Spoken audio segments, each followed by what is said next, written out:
அதாவது 10 வருஷமா நாங்க இருந்தோம் ஏடிஎம் ஆட்சியில்.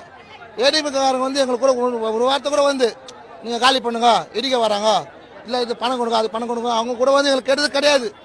புரிஞ்சுங்களா? அதனால வந்து இந்த ஆட்சி வந்து எங்களுக்கு ரொம்ப தலைவலி ஆச்சு. அதாவது ஆப்பு நாங்களே வச்சுக்கணும், இதான் விஷயம். நாங்களே ஓட்டு போட்டு நாங்களே ஆப்பு வச்சுக்கணும். எங்களுக்கு இருக்கிற இடம் வேணும். நாங்க வந்து 46 வருஷம் ஆகுது நான் அந்த ஊருக்கு வந்து. இந்த 46 வருஷமா எங்க போனீங்க? என் மாமனார் வந்து 90 வருஷமா அங்க விட்டீங்களே, எப்படி விட்டீங்க? ஏன் விட்டீங்க?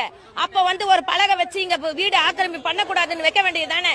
அப்பெல்லாம் விட்டுவிட்டு இப்ப ஏங்க வரீங்க? ஜெயலலிதா 10 வருஷம் ஆண்டாங்க, அப்பெல்லாம் எந்த ஒரு பிரச்சனையும் வந்து பண்ணலங்க.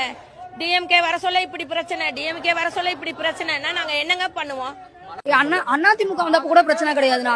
இன்னைக்கு இன்னும் ஆக்சுவலா சொல்ல போனா, ஓப்பனா சொல்லணும்னா, இன்னைக்கு வந்து அவங்களுக்கு நாங்க எதுவுமே பண்ணலண்ணா. ஏடிஎம்கேக்கு நாங்க எதுவுமே பண்ணல. நிக்கிற அண்ணனுங்க தம்பிங்க எல்லாம் டிஎம்கேக்கு ஓட்டு போடுங்கன்னு வந்தவங்க தான். இன்னைக்கு அதே டிஎம்கேக்கு ஆப்போசிட்டா நிக்கிறோமே. ஏன்னா நீங்க வந்ததுக்கு அப்புறம் எங்களுக்கு இன்னைக்கு இவ்வளவு பிரச்சனை எதுக்கு?